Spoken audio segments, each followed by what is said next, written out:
The house was ours now. I couldn't believe it. A two-story Victorian with chipped white paint, wide bay windows, and a wraparound porch. It had character, as the auctioneer had called it, though I thought that was just a polite way of saying, needs work. Still, it was ours, and for the first time, I felt like we were really starting a life together. Ethan, my boyfriend, stood beside me on the porch, his tall, broad-shouldered frame looking more at ease than I felt. His short brown hair caught the sunlight, his hazel eyes gleaming with excitement. "I told you this was a steal," he said, nudging me with his elbow. I forced a smile. "Yeah, it's perfect."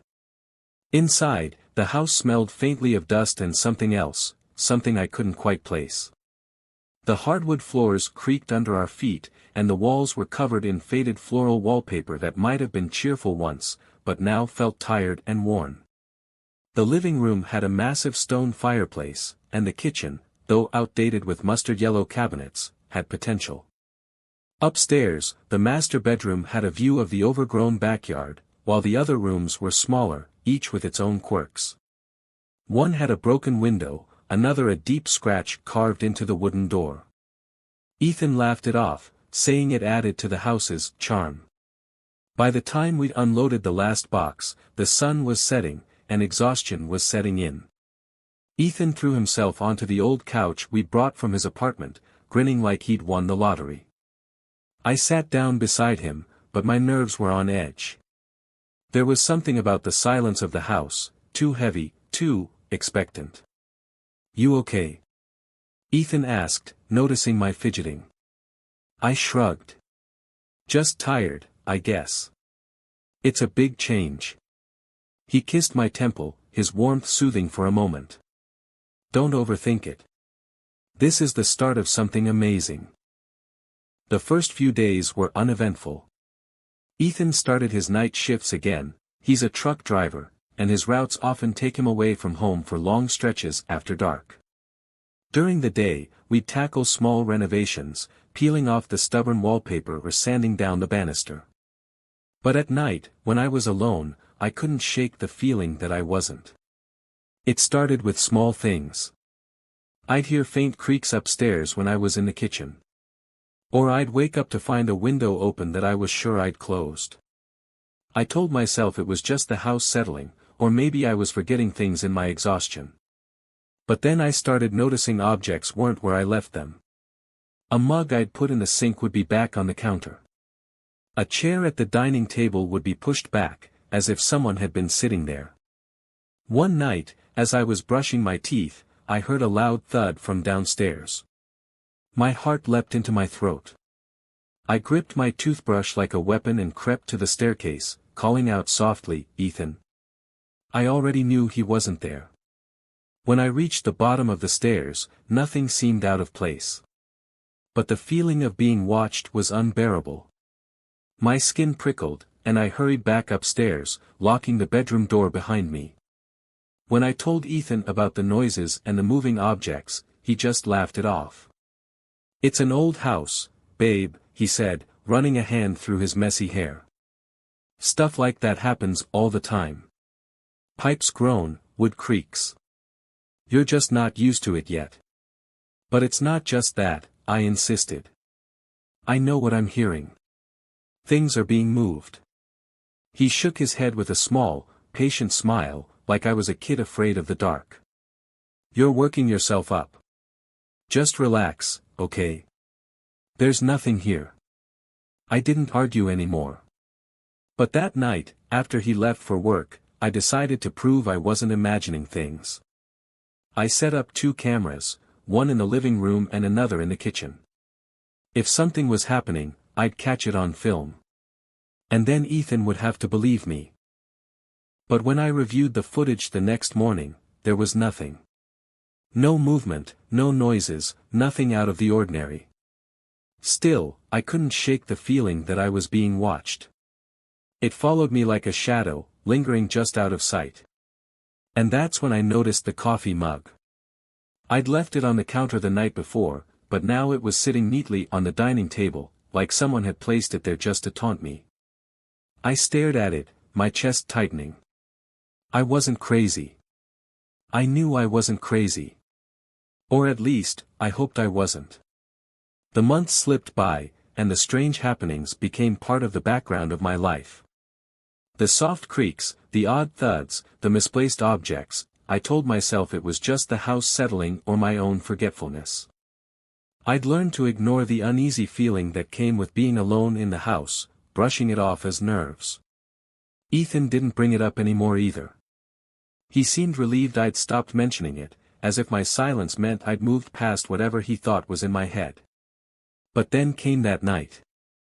Ethan had just left for his night shift. He kissed me on the cheek and told me to lock the doors. I watched his truck disappear down the street, the rumble of the engine fading into the night. It was quiet after that, almost too quiet, but I tried to shake it off. I curled up on the couch, scrolling through Netflix until I found something mindless to watch, a rom-com, something light to distract me. By the time the credits rolled, it was just after midnight. I yawned, stretching as I turned off the TV and headed upstairs. The house seemed colder than usual, the kind of chill that settles in your bones. I crawled into bed, clutching my phone and scrolling through TikTok, liking random videos to pass the time. I didn't even realize I'd fallen asleep. I woke suddenly, but I wasn't sure why. The room was dark, and for a moment, I wasn't even sure where I was. Then I felt it, the coldness of someone's arms wrapping around me, pulling me close in a gentle, loving embrace. My heart settled. Ethan must have come home early. I knew it was cold outside, and maybe he was using my body heat to get warm. I could feel his breath on the back of my neck, the soft brush of his fingertips trailing up and down my skin. It was comforting, familiar. "Ethan," I mumbled, my voice heavy with sleep. There was no response. I turned over to face him, expecting to see his sleepy smile, but instead, I was met with an empty bed. The coldness was gone. I sat up, my pulse pounding in my ears. The room was cold, the kind of cold that didn't feel natural. My eyes darted to the door, which was still closed, and then to the window, which was locked. I was alone. Or at least, I should have been. I couldn't go back to sleep after that. Every sound, every shadow in the room made my skin crawl. I sat on the edge of the bed, clutching my knees to my chest, waiting for Ethan to come home. The sound of his truck pulling into the driveway was the most welcome thing I'd ever heard. I ran downstairs, throwing open the door before he could even get his boots off. "What's wrong?" he asked, his brow furrowing as he took in my pale face and trembling hands. "I'm leaving," I blurted out, my voice shaky. "I can't stay here anymore." Ethan closed the door behind him, setting his keys on the table. "What are you talking about? What happened?" I told him everything, the warmth of the embrace, the feeling of fingertips on my neck, and how, when I turned over, there was nothing there. For a moment, he just stared at me, his expression unreadable. Then he shook his head with a small, skeptical smile. "Babe, you must have been dreaming. You were probably half asleep, Anne." "I wasn't dreaming." I snapped, my voice louder than I intended. "I know what I felt. Ethan, there's something wrong with this house, and I'm not staying here another night." He sighed, pulling me into a hug. Okay. Just calm down. Let's figure this out." "I've already figured it out," I muttered into his chest. "I'm leaving." But Ethan wasn't ready to give up on the house so easily. "Listen," he said, holding me at arm's length. "I'll book a week off work, okay? I'll stay here with you at night. If something's going on, we'll figure it out together." I shook my head, but he wasn't giving me a choice. He smiled, that confident, reassuring smile of his, and said, "Trust me. We'll get through this." I didn't want to stay. Every fiber of my being screamed at me to pack my bags and leave, but somehow, Ethan convinced me. I just hoped I wouldn't regret it. The moment Ethan told me he was taking a week off work, I felt a wave of relief wash over me. For the first time in months, I wouldn't be alone at night. Whatever this thing was, I wouldn't have to face it by myself. Our first night together was the calmest I'd felt in ages. We ordered Chinese takeout, curled up on the couch, and binge-watched movies until late. I almost forgot about the unease that had haunted me for so long. The house was quiet, no creaks, no thuds, no mysterious movements. When morning came, Ethan grinned as he leaned against the kitchen counter, sipping his coffee. "See, babe? There's nothing here," he said, his hazel eyes sparkling with amusement. I wanted to believe him. But something about the silence felt off. "Ethan, this is the first night nothing's happened," I said, my voice hesitant. "That's not normal." "It's like," I paused, unsure if I wanted to finish the thought. "Like what?" he asked, raising an eyebrow. "It's like whatever's here doesn't want you to know about it." He laughed softly, shaking his head. "Babe, you've been stressing yourself out for months. Your mind's just playing tricks on you." I didn't argue. There was no point. But deep down, I couldn't shake the feeling that I was right. The second night was different. We spent the evening as we had before, but I couldn't relax. Every time Ethan got close to me, when he brushed his hand against mine, or when he leaned over to kiss my cheek, I'd hear it. A faint creak from upstairs or the sound of something shifting in another room. At first, I thought I was imagining it. But it kept happening, every single time. "Did you hear that?" I asked, my voice trembling slightly. "Hear what?" Ethan replied, his expression calm. "That noise. It came from upstairs." He tilted his head, listening for a moment, then shook his head. "I don't hear anything." Frustration bubbled up inside me. How could he not hear it? It was so clear to me, so obvious. But he just sat there, oblivious. I excused myself to go to the bathroom, my heart pounding as I climbed the stairs. I couldn't explain it, but I felt like I was being watched, like the house itself was aware of me. When I stepped into the bathroom and looked into the mirror, I froze.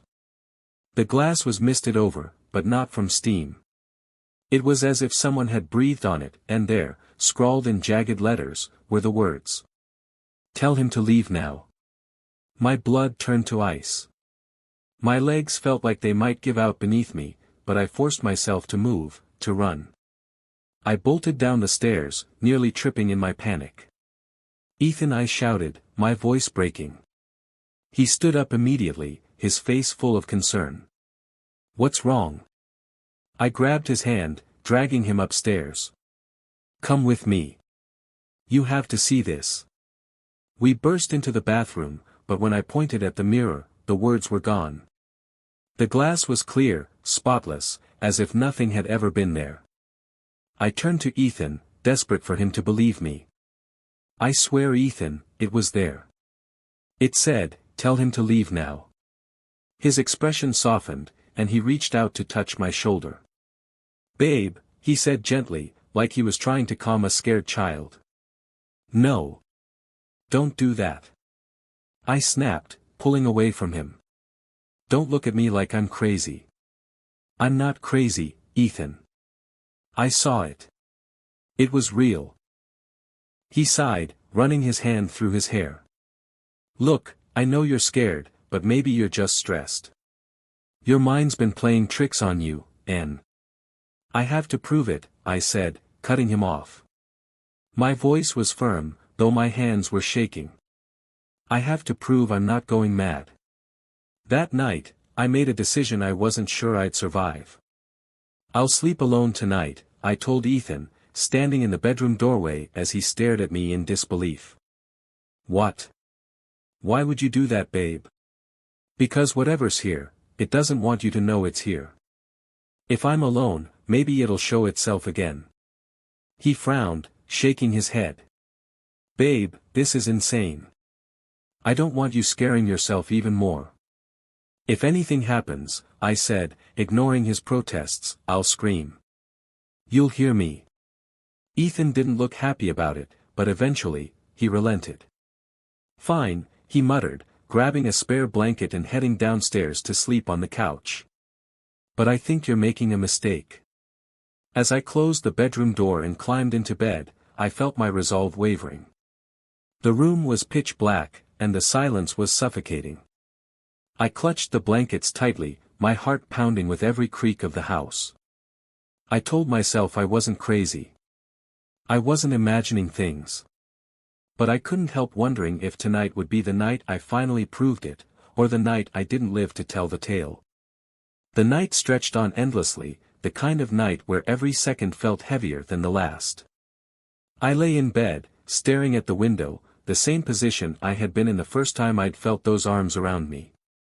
The faint light from the street lamp outside barely reached my room, casting long, eerie shadows on the walls. At first, it was the cold I noticed.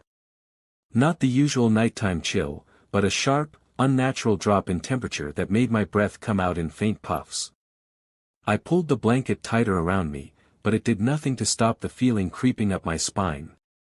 Then, I felt it.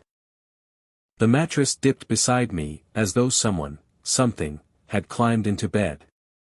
I froze, my body paralyzed with fear, my mind screaming at me to move, to scream, to do something.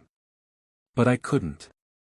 The sensation started slowly, a light brush of fingers trailing across my body. Then the hands became more insistent, roaming over me with a deliberate, sexual intent. I was shaking, my breaths shallow and uneven, as I tried to summon the courage to move. I felt it trying to roll me onto my back, and when I resisted, it tugged harder, as if it was determined to get what it wanted. Then, I felt it, a cold, unnatural pull on the hem of my nightdress. Whatever it was trying to pull my nightdress up, towards my head. The way I was laying on my nightdress, trapped it under me. I wanted to scream, to thrash, to do anything to make it stop, but the terror kept me rooted to the spot. Finally, with every ounce of strength I could muster, I let out the loudest, most desperate scream I'd ever managed in my life. The door burst open within seconds, and Ethan was there, his face a mixture of confusion and terror. "What's going on?" he shouted. But before he could come any closer, the air in the room shifted violently. It was as if an invisible force had thrown him backwards. He slammed into the wall with a sickening thud, collapsing to the floor in a dazed heap. "Ethan!" I screamed, my voice cracking. But he couldn't move. He just sat there, staring at me, his eyes wide with helplessness and horror. I see it," he stammered. "I can see it." I was too terrified to ask what he meant, but I didn't have to. "I can see its finger impressions," he said, his voice trembling. "All over you. But there's no one there. I just see you on the bed." I fought back harder, clutching the fabric of my nightdress, thrashing against the unseen hands. I could feel the pressure of what I can only explain as, a body on top of mine.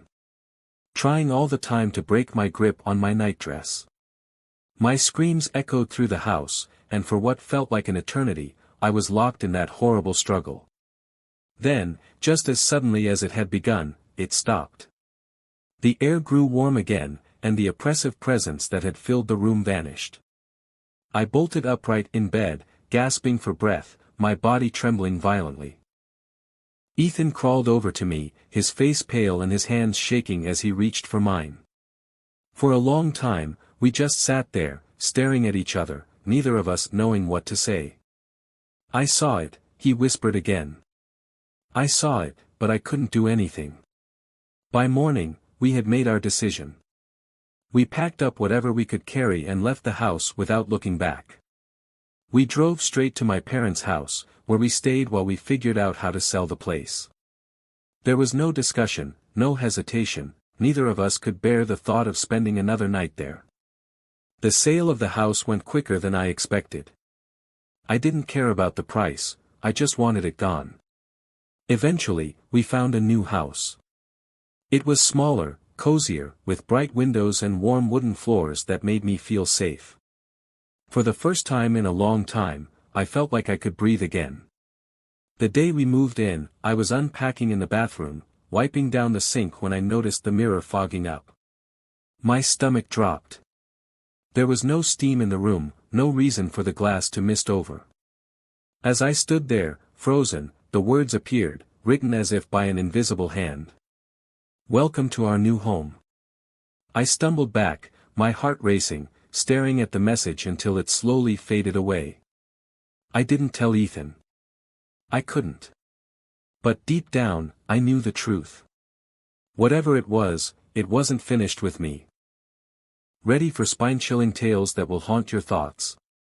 Subscribe to Forgotten Storyteller for eerie narrations, unsettling mysteries, and haunting stories you won't forget.